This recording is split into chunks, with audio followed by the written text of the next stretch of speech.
నమస్తే, నా పేరు ప్రశాంతి. వై న్యూస్ కు స్వాగతం.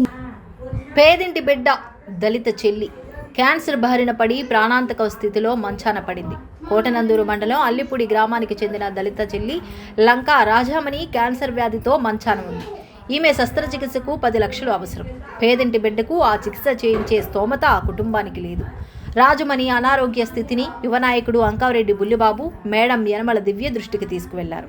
పేదల పక్షపాతి యనమల దివ్య లంకా రాజమణి ఇంటికెళ్లి ఆమెను పరామర్శించి శస్త్రచికిత్స చేయించేందుకు అవసరమైన ఆర్థిక తోడ్పాటు అందిస్తామని హామీ ఇచ్చారు.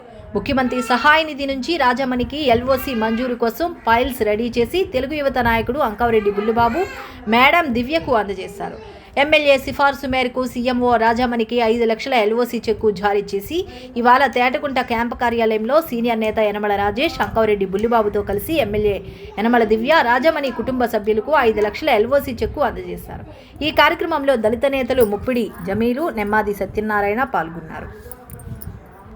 This news sponsors by Shri Krishna enterprises. Railway station ఎదురుగా మా వద్ద అన్ని టీవీలు, ఏసీలు, ఫ్రిడ్జ్లు మరియు అన్ని రకాల ఫర్నిచర్ హోల్సేల్ ధరలకు అమ్మబడును. ఈ కృష్ణ ఎంటర్ప్రైజెస్ కు విచ్చేయండి. రైల్వే స్టేషన్ ఎదురుగా, main road, Tuni. Proprietor Tamarana Satyanarayana.